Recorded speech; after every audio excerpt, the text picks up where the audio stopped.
جی بسم اللہ الرحمن الرحیم۔ حاضرین و سامعین اکرام، السلام علیکم ورحمۃ اللہ وبرکاتہ۔ وعلیکم السلام ورحمۃ۔ اس وقت ہم پروگرام الدین الخالص کے ساتھ حاضر خدمت ہیں اور ہمارے ساتھ معروف دینی اسکالر مفتی محمد اسحاق صاحب تشریف فرما ہیں۔ پروگرام کا آغاز کرتے ہیں۔ مولانا صاحب محمد آصف صاحب پوچھتے ہیں کہ میری نانی ماں 3 پے در پے صدموں، جن میں ان کی بیٹی، بیٹا اور ان کے شوہر کا انتقال ہو گیا ہے، سہ رہی ہیں۔ اسی صورتحال میں ان کی دماغی حالت درست نہیں رہی ہے، ہوش و حواس کھو چکی ہیں، اکثر اپنی بیٹی کے بارے میں پوچھتی رہتی ہیں کہ وہ ٹھیک ہے کہ نہیں۔ اس ساری گفتگو کا اصل مقصد یہ ہے کہ کیا اب ان پر نماز پڑھنی ضروری ہے، ہمیں کوئی کفارہ دینا ضروری ہے، اب ایسی صورت کیا ہو؟ آصف بچہ جب اتنے صدمے آئے اور ان کا ذہن ہی نہیں کام کرتا، ان کے لیے نماز کا حکم بھی ختم ہے، کوئی کفارہ دینے کی ضرورت نہیں۔ اگر توجہ دلانے سے کچھ ہوش آ جاتی ہے اور وہ نماز پڑھ سکتے ہیں چلو کہیں، ورنہ ان کو کہیں بھی نہ۔ بس اللہ تعالیٰ سے ہی مدد مانگنی چاہیے۔ ایسے صدموں نے نا انسان کے لیے سہارنا بہت مشکل ہے۔ پوے مصیبت بندے تائیں باجوں صبر نہیں چاہ رہا، حکم خدا کا موڑ نہیں سکتے، تو میں تے جگدار۔ اللہ کا حکم جاری ہو جاتا ہے، بے بس ہیں بندے۔ 3 موتیں ہو گئی، اللہ اماں کو صبر دے، ان جانے والوں کو جنت الفردوس میں جگہ دے، مشکل ہے بہت۔ محمد یا میں ایک واقعہ نا، سب ہم مصیبتوں سے ایسی آتی رہتی ہیں، اللہ کا حکم ہے کہ مومنوں صبر سے اور نماز سے مدد لوں۔ حضرت عبداللہ ابن عباس رضی اللہ تعالیٰ عنہ جا رہے تھے طائف کی طرف، تو راستے میں انہیں خبر ملی کہ آپ کے بھائی نا، وہ بھی بہت بہادر ہیں، فتوحات کی انہوں نے، قسم ابن عباس فوت ہو گئے۔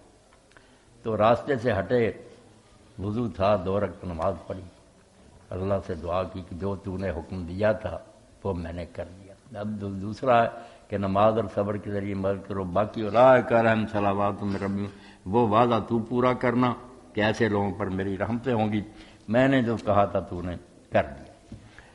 حضرت عباس جب حضور کے چچا فوت ہوئے تو بڑے لوگ آئے، انہوں نے ابن عباس سے تعزیت کی، مگر ایک بدو آیا، اس بدو نے جو شعر پڑھے نا، حضرت ابن عباس نے کہا کہ اس سے بہتر تعزیت کوئی نہیں کر سکتا۔ جو اس نے صبر کی تلقین کی نا، دیہاتی تھا، اس نے حضرت ابن عباس رسول اللہ کے چچا کے لڑکے بہت عالم، ایک بات اس نے یہ کہی کہ اصبر نکم کا صابرین فانما صبر الریت بعد صبر ذات۔ ابن عباس صبر کرنا، کیونکہ ہم لوگ جو نا عوام پھر ہی صبر کریں گے، اگر آپ سردار صبر کریں گے، اگر بڑے لوگ ہی نہیں صبر کریں گے، ہم بیچارے جاہل پھر کیا کریں گے۔ اور ساتھ یہ کہا خیر من العباس اجر کا بعد واللہ خیر من العباس۔ دوسرا یہ ہے، بڑا اس نے گہرا نقطہ بیان کیا کہ تجھے چھوڑ کر جو عباس آگے چلا گیا نا، تیرے باپ کے لیے تیری بجائے جو ثواب ہے نا اللہ کے ہاں، وہ اس کے لیے بہتر ہے، اور تمہیں جو اجر ملے گا نا اللہ کی طرف سے صبر کرنے پر، وہ عباس سے بہتر ہے۔ آخر چیز چھوڑنا ہی چاہنا، اگر تم صبر کرو گے جو اجر اس پر رب نے دینا نا، وہ عباس سے بہتر ہے۔ انہوں نے کہا یار بڑی بات کہی اس بدو نے کہ عباس کے لیے اللہ بہتر ہے، بیٹوں کے پاس رہنے کے وہاں جنت ہے، اللہ کی بارگاہ، اور تمہارے لیے وہ اجر بہتر ہے جو صبر کرنے سے ملنا۔ تو اللہ سے دعا کرنی چاہیے کہ ہمارے کمزور دلوں کو سہارا دے، ہم برداشت صدمے واقعی پاگل کر دیتے ہیں۔ توبہ۔ جی محمد انس صاحب سعودی عرب سے سلام کہہ رہے ہیں، وعلیکم السلام ورحمۃ اور کہتے ہیں کہ ماشاءاللہ آپ کے دروس بہت اچھے جا رہے ہیں، میں نے ابھی آپ کو سننا شروع کیا ہے۔ ایک سوال آپ سے پوچھنا چاہتا ہوں کہ میں نے آپ کے کلپ کے اندر یہ سنا کہ آپ فرما رہے ہیں کہ نبی کریم صلی اللہ علیہ وسلم نے تمہیں غدیر کے مقام پر فرمایا کہ تم میں 2 چیزیں، قرآن اور اہل بیت چھوڑے جا رہا ہوں۔ اس بات کو سمجھنے، پڑھنے کے، سننے کے بعد میں یہ سمجھتا ہوں کہ اس طرح تو پھر ہمیں امامیہ کی فکر پر عمل کرنا چاہیے۔ کیا یہ میری بات درست ہے؟ اگر نہیں تو پلیز اس کے بارے میں مجھے کلیئر کر دیں۔ بچہ آپ نے جو بات کہی نا، حدیث پاک تو بالکل پکی ٹھیک کہ آپ نے یہ خطبہ دیا، سارے صحابہ موجود تھے کہ میں قرآن چھوڑ رہا ہوں، اہل بیت چھوڑ رہا ہوں، مگر اس میں کچھ روایتوں میں یہ الفاظ آ گئے کہ جو ان دونوں سے تمسک کرے گا، ان کو پکڑ کر رکھے گا، وہ ہدایت پر ہوگا۔ یہ باتیں نہیں ثابت۔ جب آئی نا تمسک کی بات کہ پکڑنا، کہ اس وقت صرف قرآن کا کہا، قرآن میں ہدایت ہے، نور ہے، اس کو مضبوطی سے پکڑے رکھنا. دین کے لیے صرف قرآن کا بتایا. باقی اہل بیت کا جو تذکرہ کیا نا وہ اس لیے نہیں کہ دین ان سے لینا یا فقہ ان سے لینی. آخر رسول اللہ صرف گھر والوں کے پاس تو نہیں آئے تھے, ساری دنیا دین سنتی تھی, وہ بھی لوگ دین بیان کرتے تھے. صحابہ دین کیوں نہیں لینا سب سے؟ وہ بات جو تھی وہ آپ نے بیان کر دی کہ 3 بار فرمایا ذکرکم اللہ فی اہل بیت, کہ جو آنے والے حالات تھے نا وہ اللہ نے اپنے رسول کو بتا دیے کہ بعد میں لوگ ظلم بڑا کریں گے آپ کی اولاد کے ساتھ. تو آپ نے پھر 3 بار کہا کہ میں اپنے گھر والوں کے بارے میں تمہیں خدا کا خوف دلاتا ہوں, اللہ سے ڈرنا, بد سلوکی نہ کرنا. اور جیسے امام مناوی پھر لکھتے ہیں کہ لوگوں نے حضور کی تاکید کے بالکل الٹ کیا. کچھ قید ہو گئے, کچھ سر کاٹ لیے گئے, کچھ در بدر پھرائے گئے. ظلم بہت امت نے کیا. وہ صرف اس لیے تھا کہ ظلم نہ کرنا, خدا سے ڈرنا, کوئی اچھا سلوک کرنا, کیا نہیں امت. تمسک کے لیے قرآن کا, کہ دین کے لیے قرآن ہے, اس سے دو, مگر ظلم نہ ان کے ساتھ کرنا, کچھ خدا کا خوف کرنا. انس بھائی کا دوسرا سوال ہے, وہ پوچھتے ہیں کل ایک آدمی پوچھ رہا تھا, میں نے کہا یار جس طرح امام قرطبی نے جنن تفصیل تذکرہ بھی ایک لکھی آخرت کے حوالے, تو اس میں پھر لکھتے ہیں بھائی اور رضیت عدالت حسین غدا تطبیر ہو کفا سران, کہ کوئی مصیبت اس مصیبت کا مقابلہ کر سکتی ہے کہ سنان برنس کے ظالم ہاتھ حسین کو سوری سے ذبح کر رہے ہیں. رسول اللہ کا بچہ ذبح ہو رہا تھا, اس مصیبت کے مقابلہ میں کوئی مصیبت ہوگی؟ کوئی شرم نہیں لوگوں نے کی کہ حضور کے کندھوں پر سوار ہونے والا, آپ چومتے تھے اس کو. تو وہ ان کے لیے نا ذکرکم اللہ فی اہل بیت, کہ میرے گھر والوں کے بارے میں اللہ کا خیال کرنا, ڈرنا. اللہ اکبر. جی دین کا اہل بیت سے آئے گا, یہ دوسرے صحابہ سب سے لے گئے نا. سب لوگ آپ کی باتیں سنتے تھے, کسی وقت کوئی پاس ہوتا تو صرف معتبر ہونا چاہیے آدمی, جو نا معتبر بیان کرنے والا. ہمارے یہی بھائی پوچھتے ہیں مولانا صاحب آپ کا خطبہ سنا جس میں آپ نے اہل بیت کو علیہ السلام کہنے پر کوئی یہ نہیں تردد کا اظہار نہیں کیا. اب مجھے یہ فرمائیے کہ آپ نے کہا اہل اسلام ہر ایک کے ساتھ کہا جا سکتا ہے, خلفائے راشدین اور تمام صحابہ کے ساتھ بھی کہا جا سکتا ہے؟ ہاں کہا جا سکتا ہے. کل ہی میرے ایک ساتھی ہیں عبد الرحمان, انہوں نے کہا کہ آپ نے کہا تھا ابو بکر اور عمر علیہ السلام بھی لکھا, تو پھر میں نے حوالہ نکال کر دکھایا نا کہ یہ مجمع الزوائد, اس میں دیکھ لو. تو پھر نوٹ کر کے لے گئے ابو بکر اور عمر علیہ السلام. آپ بھی کہتے ہیں السلام علینا وعلی عباد اللہ, ہم پر بھی سلام ہونے کے کچھ باتیں لوگوں نے خود ہی بنا دی ہیں, بڑا خطرے کی بات. خطرہ کوئی نہیں.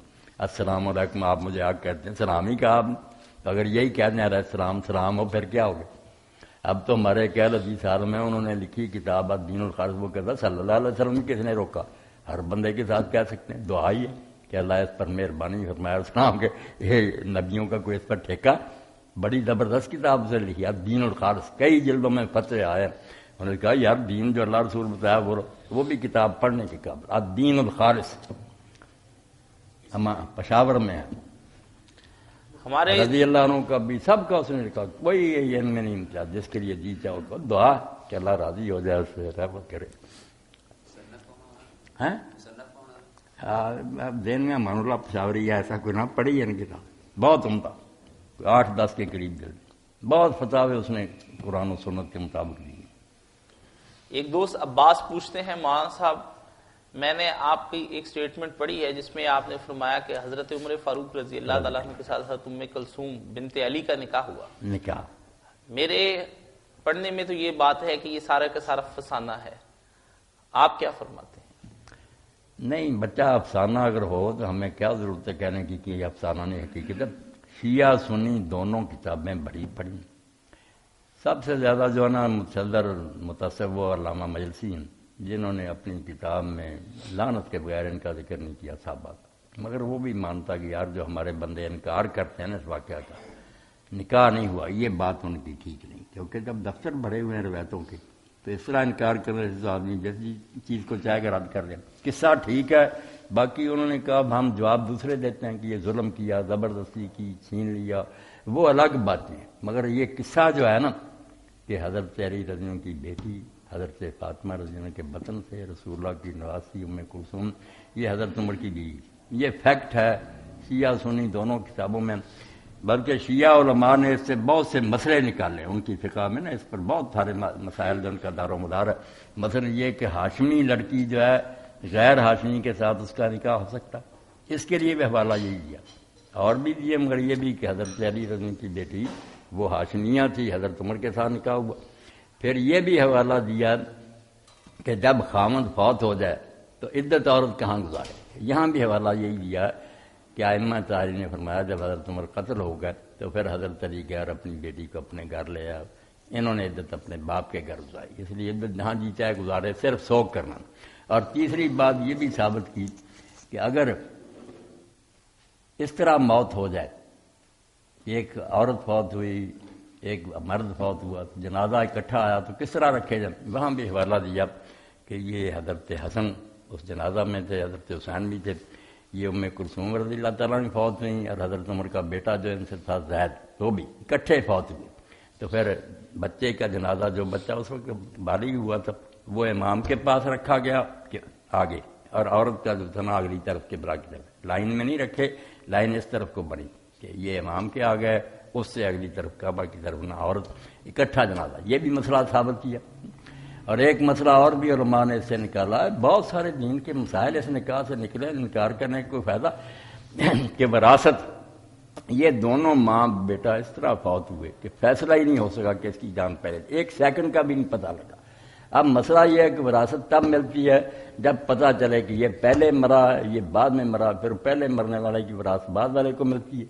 اب جب طے نہ ہوا تقدم تاخر کہ ان میں سے کون پہلے فوت، تو پھر حکم یہ ہوگا کہ یہ دونوں جو ہیں ان کو ایک دوسرے سے جو حصہ ملنا تھا بیٹے کو ماں سے وہ بھی نہیں ملے گا، جو ماں کو ملنا تھا بیٹے سے وہ بھی نہیں ملے گا، وہ پھر قانون جو ہے نا ختم ہو گیا، کیونکہ موت کا ہی نہیں فیصلہ۔ یہ 4-5 مسئلے فقہ اسلامی میں اس نکاح سے نکلے، تو انکار نہ کرے، یہ خواہ پریشان ہو کر نہیں افسانہ ایسا نہیں کہنا چاہیے، کتابیں دیکھنی چاہیے۔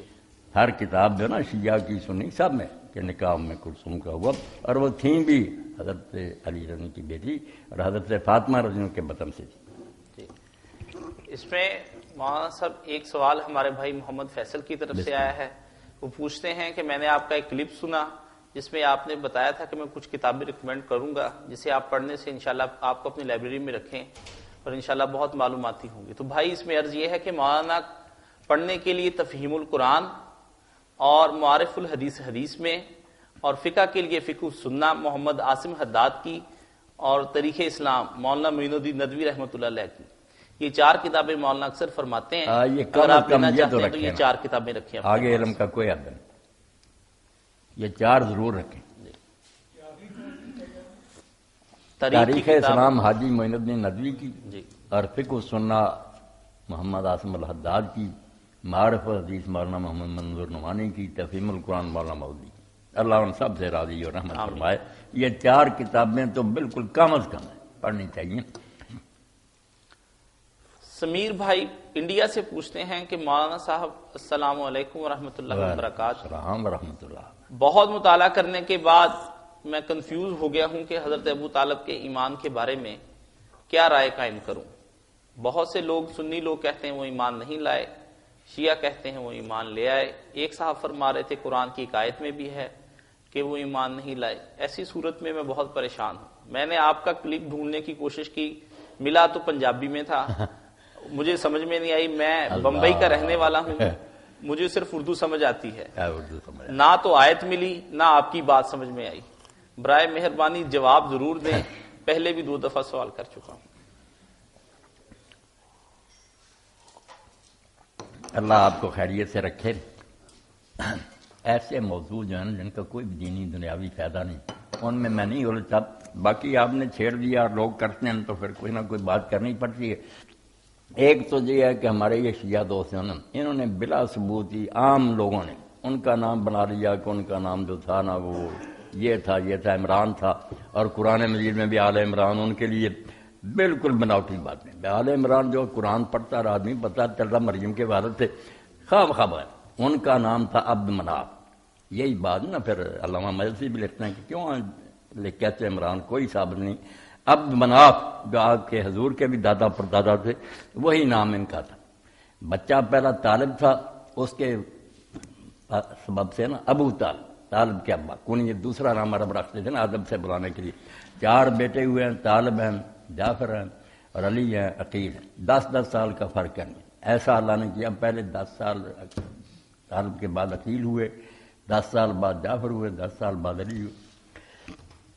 تو ایمان جو ہے نا، شیعہ سنی دونوں کو پتا کہ ایمان جس کو ہم کہتے ہیں کلمہ پڑھے، نماز پڑھے، حضور پر اعلان کرے، یہ انہوں نے نہیں کیا۔ یہ شیعہ بھی لکھتے ہیں صاحب، وہ کہتے ہیں بس انہوں نے چھپایا ہوا تھا، ایمان اندر سے مومن تھے، مگر حضور کی حفاظت کی خاطر نہ کہ میں بھی ننگا ہو جاؤں تو پھر کافر میرا کیا لحاظ کریں گے، اس حکمت کے تحت وہ انہیں کے ساتھ ملے جلے رہتے تھے مگر اندر سے مومن تھے۔ چلو یہ بات اللہ تعالیٰ سے تعلق رکھتی ہے، اندر سے تھے، یعنی دنیا میں سب مانتے ہیں کہ انہوں نے اسلام کا اعلان نہیں کیا۔ جو آیت ہے نا، وہ علماء کہتے ہیں کہ انک لا تہدی من احببت ولکن اللہ یہدی من یشاء، اس کے بارے میں امام بخاری صاحب نے لکھا کہ جب فوت ہونے لگے تو حضور سرانے بیٹھے تھے، آپ نے کہا چچا لا اللہ کہہ دے، میں اللہ کے ہاں تیری سفارش کر سکوں گا۔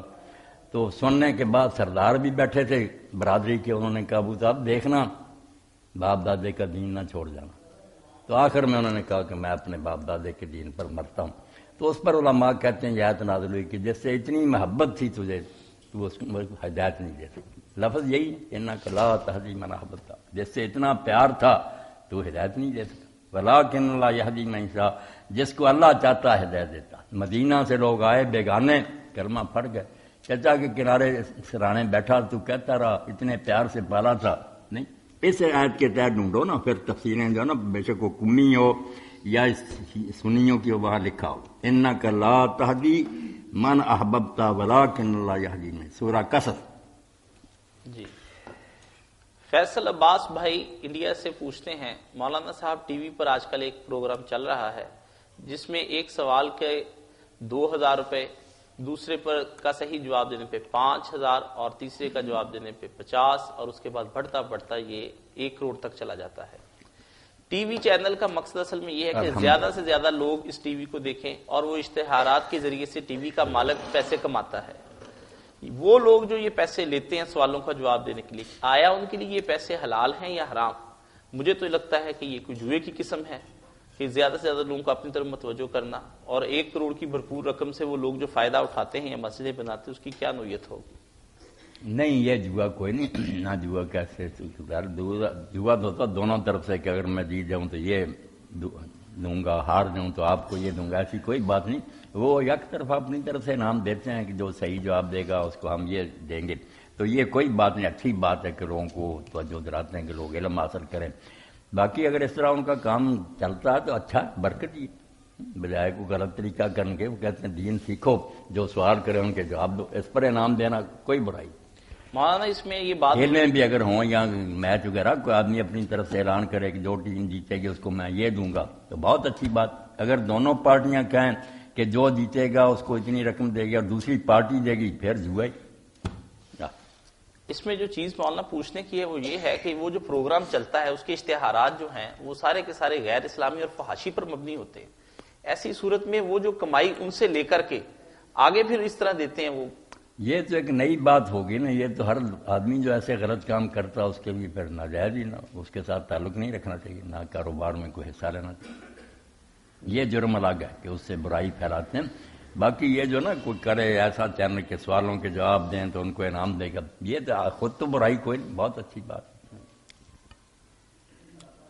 ایک صاحب پوچھتے ہیں، مولانا صاحب میں نے ایک کتاب میں پڑھا ہے کہ امام ابو یوسف نے ہارون رشید سے پیسے لے کر کے اس کے باپ کی لونڈی ان کے لیے جائز کر دی تھی۔ امام ابو یوسف پر یہ الزام ہے یا آیا درست ہے؟ اس بارے میں وضاحت فرما دیں۔ یہ خطیب بغدادی نے تاریخ بغداد لکھنی، اب امام ابو حنیفہ ان کے ماننے والوں کے یہ لوگ مخالف سے مسلک سے جدے تھے، بس ان کو جو پھر جھوٹی سچی ملی، ابو حنیفہ نے یہ کیا، فلاں نے یہ ساری باتیں غلط ہیں۔ اتنے لوگ جو بلند پایا اور اچھی شان والے ساری امت ان کی عزت کرتی، ایسی بےہودہ باتیں نہیں کرتی، جعلی اور بناوٹی باتیں۔ ابو یوسف بہت نیک آدمی تھے، امام ابو حنیفہ بہت اللہ کے ولی ہیں۔ مسائل میں ہو سکتا ہے ہم کہیں کہ ان کی بات کی وجہ دوسروں کی بات ٹھیک ہے، وہ الگ ہے، مگر بے ادبی نہیں کرنی چاہیے، نہ ایسے جھوٹے قصے جو ہیں ان کی وجہ سے ایسی باتیں جو بچے نے کئی ان کے سے پوچھے حضرت رسول خدا کے بارے میں، حضرت زینب کے نکاح کے بارے میں جو آپ کی کتابوں میں لکھ دیا، اور کافر پھر سزائے ضمیر لکھتے ہیں کہ نبی کو جب شرم آئی کہ میں نے یہ غلط کیا، پھر آیتیں بنا لی کہ اللہ جانتا تو دل میں جو چھپاتا سورہ احزاب کی۔ آپ وہ پڑھے، میں نے اشارہ کیا کہ آپ منہ ہی نہیں دکھا سکتے کہ نبی نے کیا کیا تھا، عاشق ہو گیا اس کو نہاتے ہوئے دیکھ کر ہم مانیں ان کو، نہ چھوڑیں، دفع کریں ایسی باتیں۔ ابو حنیفہ ابو یوسف کو آپ روتے ہیں، حضور کو نہیں چھوڑا لوگوں نے، بے ایمان لوگ ہیں۔ جی ایک صاحب حیدر بھائی پوچھتے ہیں انڈونیشیا سے، سلام بھی کہہ رہے ہیں اور پوچھتے ہیں کہ مولانا صاحب یہ فرما دیں کہ یہ جو ناسخ منسوخ اور قصہ غرانیق، اس بارے میں بھی آپ نے کوئی خطبہ دیا ہے؟ قصہ غرانیق جو ہے نا، تلکل غرانیق، یہ تو بالکل باطل، بکواس اور جھوٹ ہے کہ اللہ کے رسول چاہتے تھے کہ اللہ تعالیٰ کچھ نرمی کرے، کوئی بتوں کی تعریف اتار دے، یہ کیوں میری دشمنی پڑ گئی لوگوں کے ساتھ، سارا جہان میرا دشمن ہو گیا۔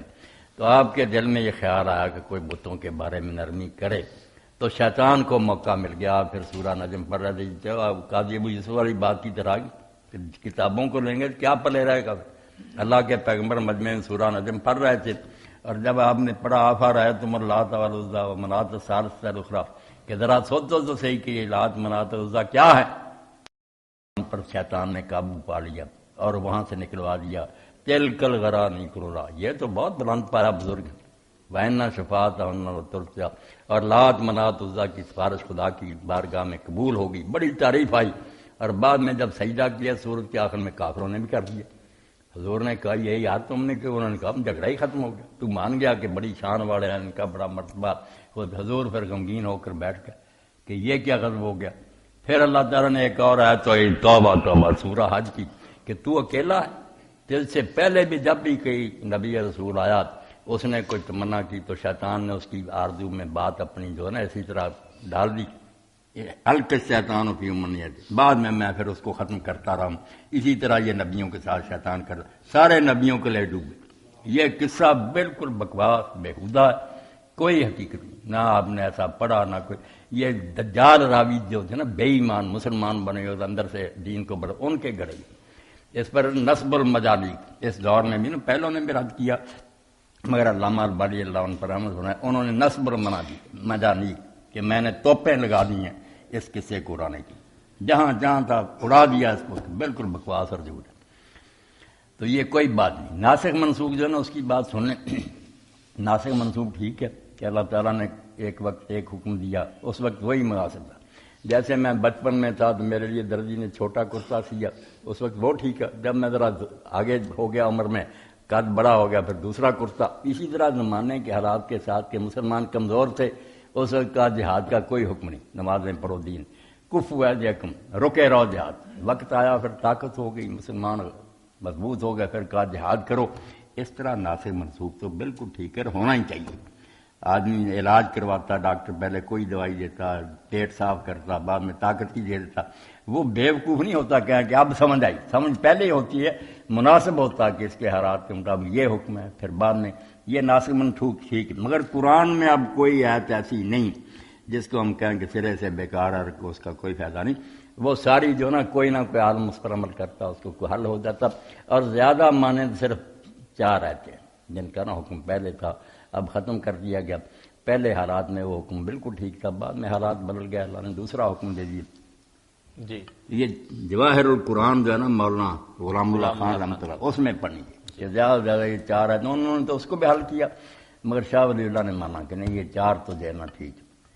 مثلا ایک جگہ آتا کہ نبی سے بات کرنے سے پہلے صدقہ پیش کرو، قدموا بین یدی نجواکم صدقہ۔ منافق جو تھے نا انہوں نے تنگ کرنا شروع کیا تھا، کوئی بات نہیں ہوتی حضور ہم نے کوئی راز کی بات کرنی۔ ایک تو یہ تصور دینا کہ یہ بڑے حضور کے لاڈلے، آپ ان کو وقت دے علیحدہ لے جانا، بات کوئی بھی نہ ہونے، وقت ضائع کرنا کہ آپ دین نہ سکھا سکے۔ تو اللہ نے پھر پابندی لگا دی، ان کا پول کھول دیا کہ نبی سے راز کی بات کرنی ہے نا تو پہلے صدقہ پیش کرو۔ لاؤ، وہ بے ایمان منافق اسی لیے ہوتے خیرات نہیں کرنی، ڈر گئے کنجوس سے۔ تو اللہ نے پھر اگلی آیت میں فرمایا کہ جب تم ڈر گئے اور بعد آ گئے اس حرکت سے تو اب وہ حکم ختم ہے، اب پہلا نماز زکات ٹھیک ہے، یہ صدقہ پیش کرنے کا حکم ختم۔ یہ ایک ہی جگہ دونوں پھر اللہ نے آیتیں کر دی۔ اس طرح کے ناسخ منسوخ بالکل صرف 4 آیتیں شاہ صاحب نے نا الفاظ الکبیر یہ ہیں، باقی جو کہتے ہیں نا یہ بھی منسوخ یہ بھی منسوخ۔ اور ایک بات جو نا میں آپ لوگوں کے لیے بتا دوں، اصطلاح کا فرق ہوتا ہے۔ جو ہمارے پرانے عالم کہتے ہیں نا 500 آیت منسوخ ہے، وہ یہ نہیں کہ وہ بیکار ہے، وہ یہ کہ ایک جگہ ایک بات سے روائی کہ رقبہ کوئی گردن آزاد کرو، دوسری جگہ آ گیا رکعت میں مومن گردن آزاد کر. لفظوں کا تھوڑا سا فرق بھی نا وضاحت. اس کو کہہ دیں وہ پہلا جو اس کو اس نے ختم کر کے دوسرا جاری کیا، حالانکہ وہ بات ایک ہی ہوتی، کلیئر ہوگی ذرا. جو ہے نا کہ حکم سرے سے ختم ہو گیا وہ 4 ہی آتے، باقی جو وضاحت کی کہ کسی جگہ مطلق بات ہے، دوسری جگہ مقید آ گئی.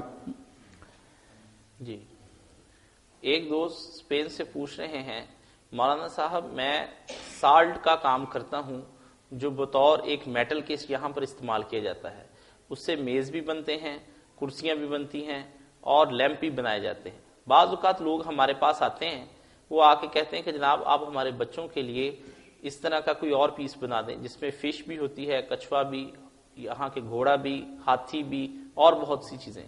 کیا میں یہ چیزیں ان کو بنا کر دے سکتا ہوں؟ یہ مجسمے ہیں. مجسمے اور تصویریں جو ہے نا، اس بارے میں پہلے بہت سختی حضور نے کی تھی. نئے لوگ شرک سے نکلے تھے. قبرستان جانے پر بھی آپ نے پابندی لگا دی تھی، کوئی قبریں نہ دیکھے. دوبارہ لوگ پوچھنا شروع کیے، مگر جب لوگ پکے ہو گئے نا ایمان میں، پھر کہا کہ میں نے تمہیں روکا تھا، اب بے شک قبریں دیکھا کرو، اس سے آخرت یاد آتی. تو تصویروں کے بارے میں پہلے بہت کہا تھا کہ جاندار کی تصویر والے گھر میں فرشتے نہیں آتے، اللہ کی رحمت نہیں. لوگ وہ پہلے کی پڑھتے رہتے، مگر جب بات کی حدیثیں آتی ہیں نا، وہی ناسخ منسوخ والی کہ ایمان ٹھیک ہو گئے، اب کوئی خطرہ نہیں کہ لوگ تصویروں کو پوجیں گے. پھر آپ نے اللہ رقمن کی صاحب کہ کپڑے میں اگر بنی ہوئی تصویریں ہوں، بے شک جاندار کی ہوں، وہ ٹھیک ہے. اب کپڑے اور کاغذ کا کیا فرق؟ اسی طرح عمر مومن عائشہ رضی اللہ عنہ کے گھر آپ نے جنگ تبوک سے لوٹے، وفات سے بہت تھوڑی دیر پہلے کی بات، تو پردہ ہوا سے ہٹ گیا، تو آپ نے طاق میں دیکھا گھوڑا کھڑا تھا، اس کے پر بھی بنائے. آپ نے کہا اچھا گھوڑے کے پر؟ انہوں نے سنی سنائی بات جو تھی اس کی کہہ دی، تو حضور خاموش رہے، کوئی نہیں نوٹس لیا کہ یا رسول اللہ سلیمان علیہ السلام کے گھوڑوں کو بھی پر. اب یہ ٹھیک سی بات یا نہیں؟ حضور نے کوئی نہیں نوٹس لیا، نہ اس کو ختم نہیں کیا. تو مجسمے بھی بنا رہے ہیں، تصویریں بھی بنا رہے ہیں، کوئی نہیں. 2 چیزوں کا بچہ خیال کرے اس دور میں کہ بے پردگی نہ ہو، کہ عورتیں برا سنوار کر آپ پیش کریں، یہ بے حیائی کی اشاعت ہے. اور شرکیہ نہ ہو کہ کسی بزرگ اور پیر کی تصویر بنا کر گھروں میں رکھیں کہ برکت ہوتی ہے، سے رزق بڑھتا ہے. یہ کفر نہ کریں. عام تصویر کوئی ہے نا تو بنا لی ہے تو کوئی بات نہیں. یہ حدیثیں جو نا اللہ رقمن فی صابر وہ گھوڑے والی بتاتی ہیں کہ اب اتنی سختی نہیں رہی. آخری سوال شہباز علی صاحب پوچھتے ہیں، مولانا صاحب امام طحاوی کے حوالے سے نا فقہ السنہ جو ہے نا امام سید سابق کی، انہوں نے یہی بالکل کھول کر لکھا کہ اب یہ اتنی سختی نہیں، حضور نے رعایت دے دی بہت ساری. وہ پوچھتے ہیں مولانا صاحب یہ انسان کی ابتدا کہاں سے ہوئی؟ آج کل کچھ اسکالرز اور سائنٹسٹ کو میں نے پڑھا ہے وہ دعویٰ کر رہے ہیں کہ انسان پہلے بندر تھا. ایسی صورتحال مجھے بتائیے. قرآن کریم کچھ اور کہہ رہا ہے، یہ کہتے ہیں بندر تھا، میری سمجھ سے باہر ہے. میرے بچے یہ سائنس جو ہے نا اس کا مدار ہے مشاہدے پر، کہ آنکھوں سے دیکھی ہوئی چیز کو ماننا. یہ جو قیاس آ رہی نا کہ شاید ایسا ہوا ہو، یہ فلسفہ ہوتا ہے. فلسفے میں ہوتے ہیں ظنون اور تخمینات.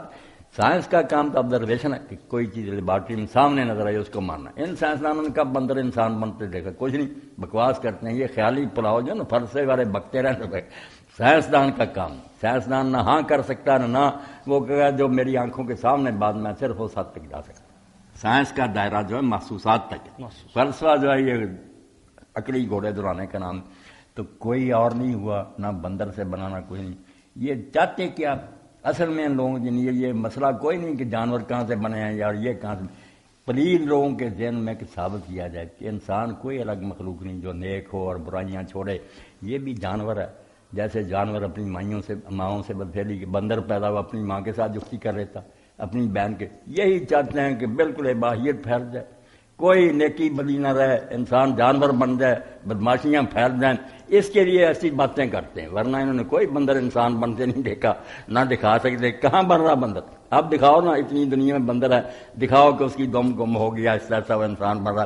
پہلے کبھی بنا ہوگا، اب روکے آ سکتا؟ اگر بنتا تھا اب کیوں نہیں بن؟ کچھ نہیں، نری بکواس اور بےہودگی ہے. انسان پہلے سے انسان بن. جی مولانا صاحب ایک سوال ہمیں یہ ابھی ملا ہے، اس میں یہ سوال پوچھ رہے ہیں کہ اکثر لوگ اپنے گھروں میں اپنی شادی کی تصویریں لگا دیتے ہیں.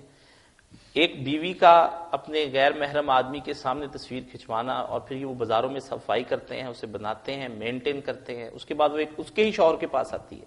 یہ بے پردگی نہیں بیوی کی؟ یہ جائز ہے؟ یہ بات تو میں نے کہہ دی بہت اچھی بات ہے کہ آپ کے اندر غیرت کا جذبہ موجود ہے کہ وہ اپنی بیوی کی تصویریں غیروں کے سامنے بنواتے ہیں. باقی وہ پہلی بات جو نا کہہ رہا ہے کہ اپنی یاد کے لیے کوئی بنا لے، پردے کا لحاظ رکھے، بے حیائی اور فحاشی نہ، وہ ٹھیک. بارکاف مولانا اس کے اندر یہ عنصر تو پھر بھی رہے گا کہ وہ بنوانے کے لیے آپ کو فوٹوگرافر کے پاس جانا پڑے گا، کچھ بھی ہو. کئی لوگ خود بھی تصویریں بنا لیتے ہیں، اب تو کیمرے چلانے انہیں آتے ہیں، آپ بنا لیں یا گھر کا کوئی فرد بنا لیں. یہ ساری چیزیں تو جو ہے خیال میں رکھنی ہے نا.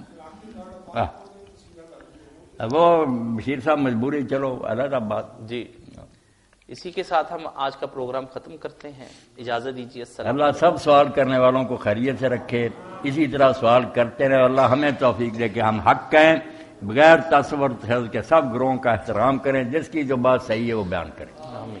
وآخر دعوانا الحمدللہ.